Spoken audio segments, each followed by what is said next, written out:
Hello and welcome to Model Kit Stuff, and today we're doing a first impressions video of Airfix's 172 scale North American Mitchell, the B-25 C/D. This was a new tool release in 2018. I think they have released a further iteration of this in 2019-2020. But this was the original new tool because you just can't have enough American Mitchells on the market. Now this is well covered by the aftermarket people, and so there's plenty out there if you're interested in buying a Mitchell. There's lots and lots of aftermarket available for this kit. Let's have a look and see whether we think we need it. So it's in an Airfix red box, so that tells us that it's a recent tool kit, so it's always worth bearing that in mind. If it's in a red box, it's a recent tool. I think they'll go back as far as sort of the mid-90s in one or two of the red boxes, but that's generally the rule. We've got the two colour or paint scheme options on the front, usually grouped together, but the wing is getting in the way today, so they've split them up. We've got a kit number there of A06015. The usual information that you get from Airfix down the side, basically telling you it's not a toy and it's not for kids, and also that it's a Boeing licensed product.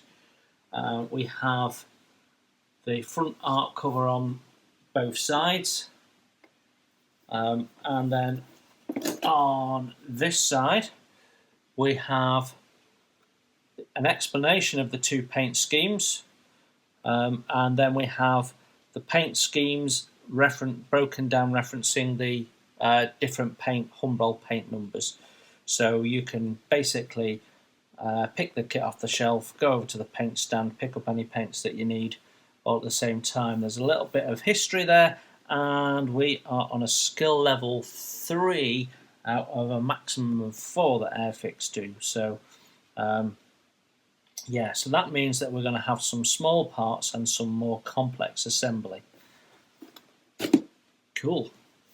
So as is normal with an Airfix kit, you get the clear parts in one bag and all the other sprues together in another bag, and then we have our instructions, and increasingly common with the new releases is our paint and decal sheets. So let's have a quick look at those first, then we've got an understanding of what we're doing. So I do like these separate sheets because they are an addition to the paint instructions that run throughout the instructions. What Airfix do is they give you this nice colour sheet. It's not to scale, but it gives you a nice clear understanding of the pattern and where the paint goes on the exterior scheme, and that's in addition to having called out paint as you build the model through the instructions.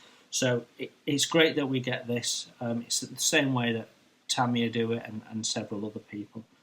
So I think it works very well. We've got the Humbrol paints shouted out there, and this is the Lady Jane, she's called, 23rd Anti-Submarine Squadron. So based in Florida and July 43. So we have this sort of white underside with this wavy green pattern on the top. So quite like that one, I've got to say. Some great masking opportunities there, playing around with the masks and stuff, so it could be fun. And then if we flip it over to the other side, we also have another 43 colour scheme, and this is Desert Warrior, crewed by Captain Ralph Lower, so I'm guessing he's fairly famous for something. Royal Canadian Air Force, 12th Bombardment Group, medium it says there. So saying Washington, but she's called Desert Warrior. And I'm a bit between the two paint schemes here, because this paint scheme is sort of a desert sandy colour with this grey underneath, but I love the decal with this huge map on there, and all these bomb strikes and stuff, and then you've got a big scroll of information. So I'm sure there's a little bit of history about what this. It looks like an aircraft that maybe toured the States after the operation, promoting war bonds or something like that maybe. But I think it looks quite cool. It's a bit different, and we like something that's a bit different. So we have a second sheet, which is in a sort of a line drawing format. If I can open it. Now this is just a single-sided sheet. And it has the placement of all your stencils. So it says common stencil data. So this would be on both marking options. It's very, very clearly done. That's your decal number, that's where you place it. Again, standard for Airfix these days, and it's a really nice way of doing it. It's nice and clear. So let's logically follow that on and have a look at the decals. So here's the decal sheet. Actually doesn't feel like a very large sheet of decals for a bomber compared to some aircraft kits that we've seen.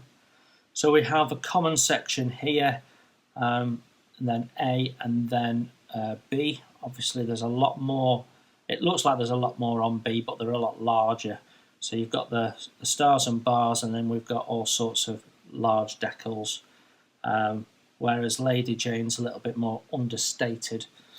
And then these are all your common decals and a dashboard and a couple of other internal parts as well by the looks of it. So plenty of small decals to go on there. Shouldn't look too bad when that's all done and dusted.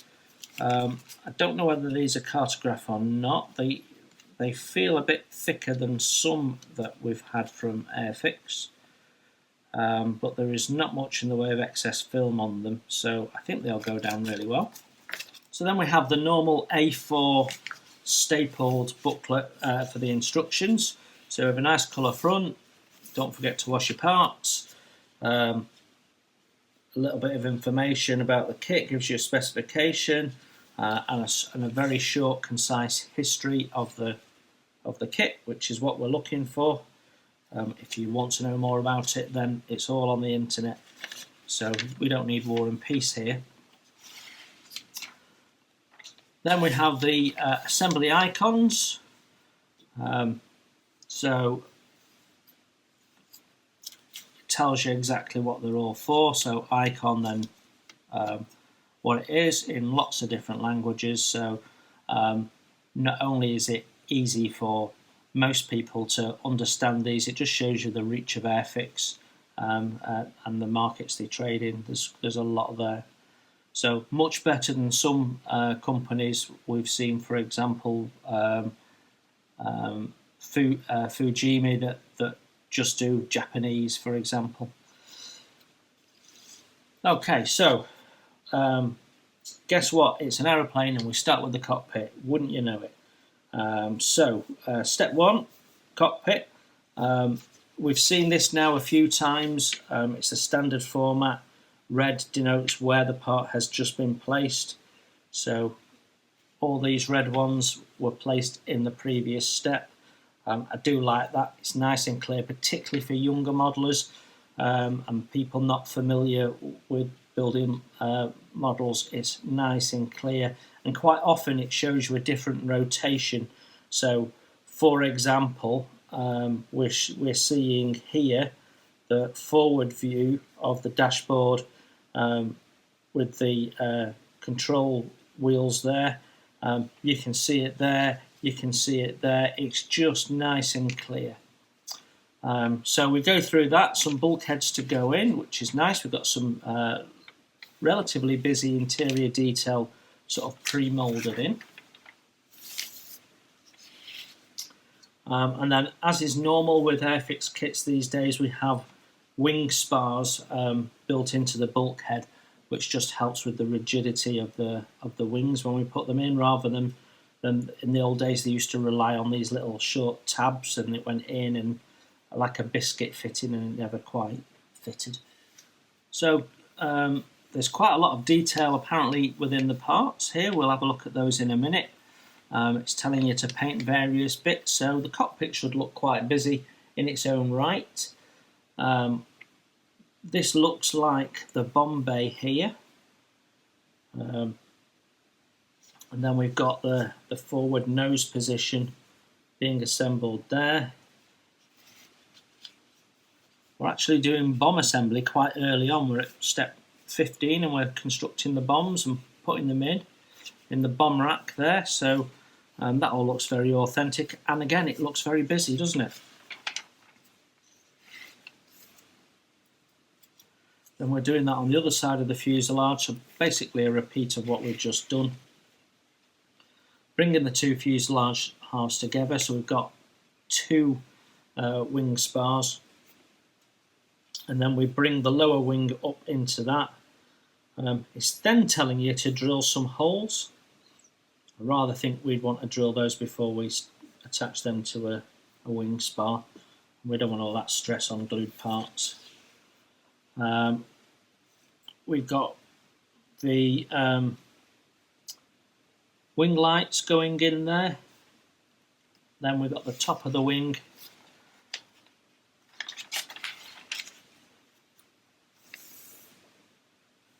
Then we have a side panel going into the fuselage. That's interesting.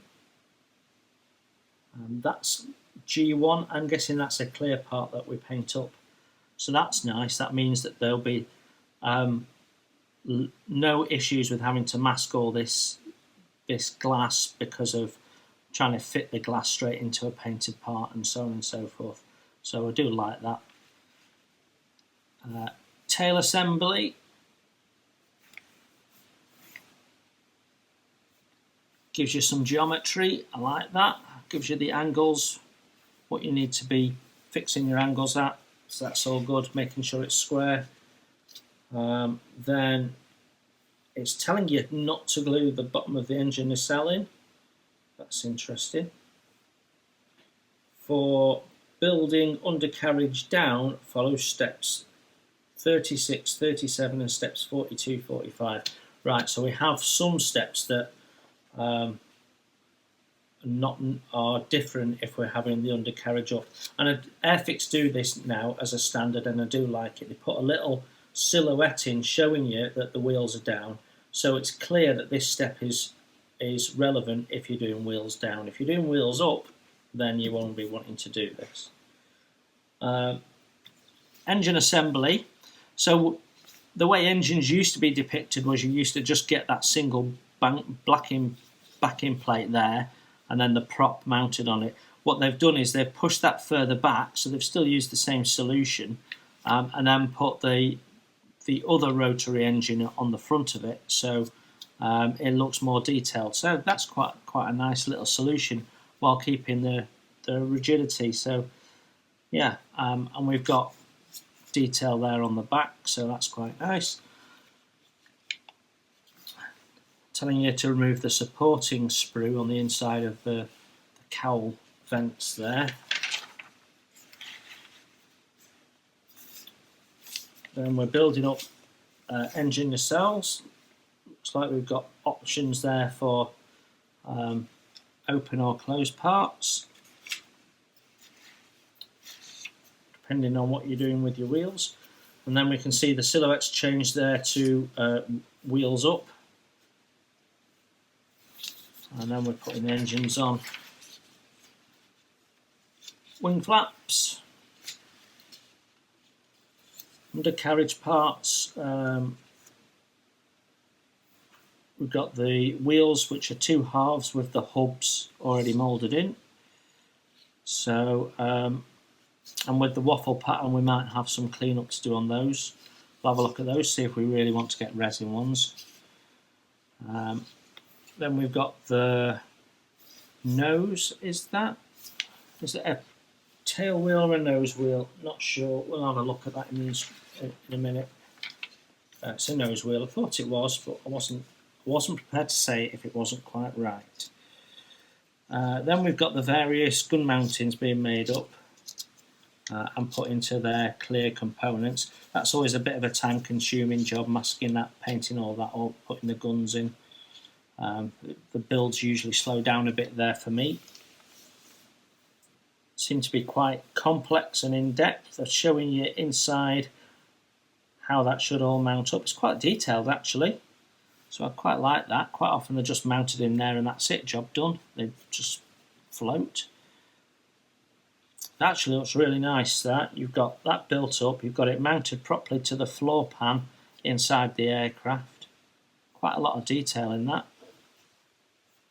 And bullet belt, the bullet bags and stuff depicted in a different colour. And that takes us to step 83, putting the tail glazing on and some of the side glazing. So yeah, 84 steps. That's quite comprehensive stepwise. Let's have a look at the parts. So first out of the bag is frame A, sprue A, and I have a propeller that's disconnected itself. So we have connecting nubs on the propeller blades. As people know that have been watching a few of these, I'm not a fan of that. Don't think we really need to do that in the modern day of tooling. We can get around that. And it's annoying having to clean that up. It's very time consuming and the risk of you damaging it is quite high. Having said that, the surface detail and texturing on these wings is really, really beautiful. I can see in the light, I'll show you in a sec, double row of rivets down the seam there, which looks absolutely gorgeous. We've got texturing on the flaps there, really nice. Then we have a wing spar here at the end. No detail on the inside particularly. Let me see if I can show you. Catch that in the light. Lots of detail there. Some nice texturing. And this little double rivet thing looks really good. You can see it along there, along that line there, and also again there. Very nice. That's sprue A. So sprue B has the two main fuselage halves, engine nacelles. We have the floor for the cockpit there, part of the tail assembly, and the interior parts for the bomb bays. And if we flip it over, we can see the detail inside the engine nacelles and also in the cockpit. So there's quite a lot of, how much of it we see I don't know, but there's quite a lot of injector marks there. But also some very nice detail. Reminds me very much of the Walrus they recently did, which really nice. So under paint that's going to look quite busy. If we flip it back over, then we've got the engine bay, the bomb bay there. There's some bulkhead detail on the other wing spar. Plenty of panel lines on the tail. Is that a little bit of, I don't know if that's a bit of flash or just a funny shape. I think it's more of a funny shape. And then we've got some interior detail here for the cockpit, which again I'm guessing once we build up the other parts will look quite busy, which is what we're after. And then those are those panels that we saw which we think are glazed. And we will have a look at that in a sec. Sprue C is the busiest sprue of the 5 sprues that we get with this kit. So we've got the engine parts up here at the top. So not overly detailed, but enough to be able to see through the cowling and see that there is something in there, and be able to paint it and pick it out. So it's good enough. The nose wheel appears to be, well, it's a single, it's not two halves exactly, but it looks like there's probably yeah, there's a separate hub for it there. Then we've got the wheels, which are weighted. And actually the tyre tread's quite light, so sanding the seam off is going to sand the tread off. So we might need to get some resin wheels or maybe do some scoring work on that to deepen the tread.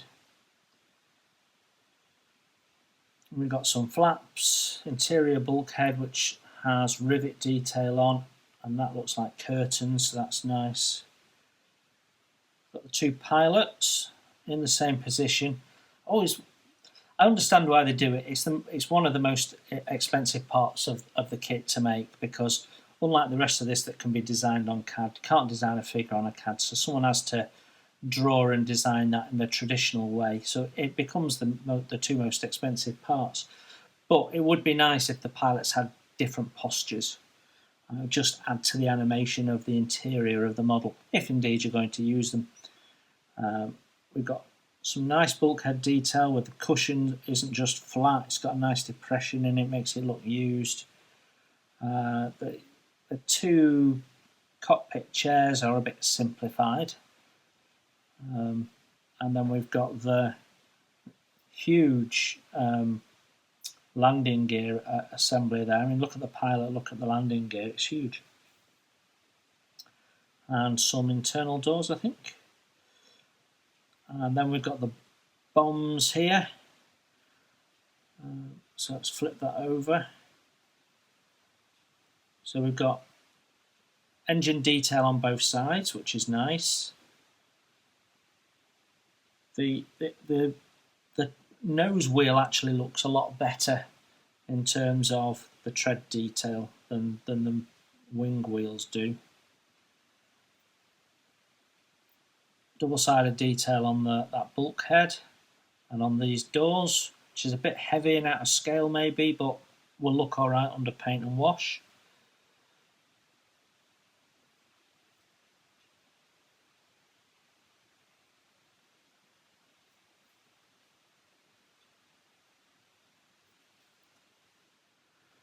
Sprue D, we have a whole combination of parts here, from interior parts and armoury and then tail sections. Let's deal with the tail sections first. They've got some nice, the two halves, and they're using this large circle location lug system, which I think is I've seen it before, but I think it's the first time we've seen it in a first impressions video on the channel. So it's quite a good way of locating. It's better than a single pin.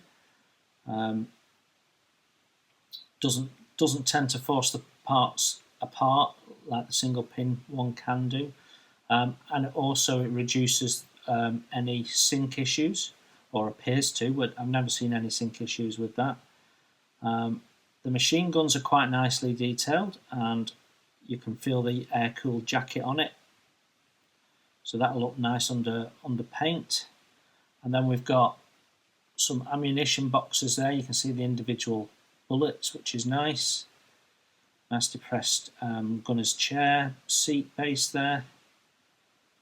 There is some very slight texturing on here, which will look quite realistic.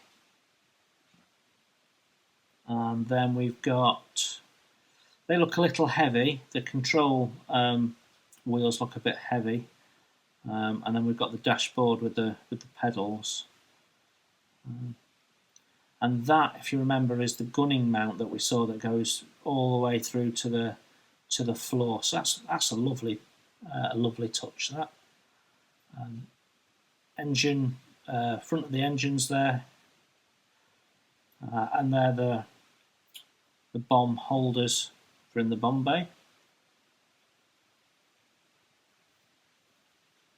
Some detail on the bulkheads there. In the main, in the main, the detail on this is on one side except for the single piece flaps there. But you can see the texturing on those. We flip that over. And you can see what I mean about those looking a little heavy. The control wheels look a little heavy. The machine guns look fine, and this is the location system for the two halves of the tail. Final grey plastic sprue out, Sprue E, quite logically, and we've got the single piece engine nacelles there, and they are nicely done, very nicely done. I wonder if some of the panel lines are a little bit heavy, as in a bit wide rather than a bit deep. Although on these they look beautiful with you've got the fastener locations. It's really nice. We've got these tiny little whatever they are, quite a few of those, part number 11. And then we've got machine gun with the little bullet capturing bag.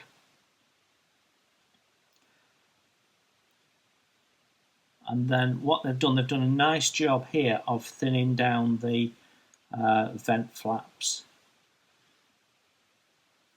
So you can see there, those vent flaps look really quite thin, very cleverly engineered. And look how thick it is on the other side. Done a very good job of that. Well done, Airfix. So there's an occasional bit of flash on the sprue, but no flash on the parts, no sink. Everything's very clear. I mean, I got this when it first came out, or not long after actually. So it is a first pressing, but it's so crisp and lovely. Right, so in the bag of transparent parts, we've got two sprues together. So that's a bit disappointing because there is a real opportunity. They were stacked like that. There's a real opportunity for them to scratch, and as you can see, we've got some already starting to twist off. So that is quite disappointing actually. I will wrap these separately when I put them back. So we've got two canopy roofs. So so we've got different arrangements on the forward windows, and then we've got these side pieces which are really nice because you've got a texture and you've got all the little rivet detail around the glazing, and then these glazed little windows are very, very clear. And as I put my finger in, the only distortion is actually on this edge here where we're going to paint anyway. So that is really nice. Very, very nice.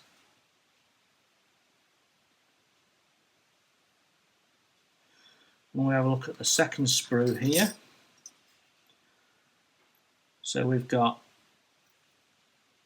another nicely done nose cone here. Quite a bit of flash on this one, but nothing major.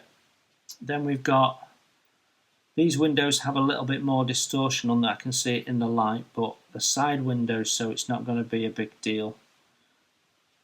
We've got two clear parts that make up the lamps in the wings, and then we have the little gun glazing, which again very, very clear. That is so clear, and very little distortion, so happy with that. There is a little bit of distortion on this nose cone, but when we put that on, it's not going to be too noticeable. I don't think.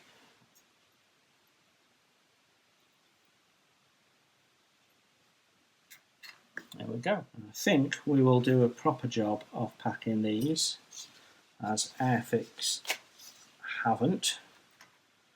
So we'll just make sure that we get no further scratch damage on these. I'll put them back in the bag and they should be all nice and safe now. So it's always a good idea when you get your kit to check your contents, make sure there's nothing missing. check that nothing's damaged, and then you can deal with that straight away and then repack things maybe even better than the manufacturer did. Because if it's going in my stash, it's going to get moved around a few times maybe before I finally get to build it. It's possible. So we want it to be looked at. So there we have it. Another very nice kit from Airfix. I think this is the first bomber that we have done a first impressions video of. So I have one or two other bombers in there. I have a Lancaster, so it'd be interesting to compare the Lancaster to this. I did build their new tool Wellington maybe 12 months or so ago, and it was an absolute stunning build, and they're about to re-release it in 2021 in a different paint schemes, and if you like the Wellington, it's absolutely worth getting. It goes together like a dream, and the interior detail is really beautiful. They even have a toilet in it. But as for this kit, yeah, it's really nice. We get two quite interesting paint schemes. I prefer that paint scheme, I prefer those decals, so what I'm going to do I don't know as yet. I think the box art is nice as well. You can see it there flying over all these islands in the Pacific. It looks really stunning.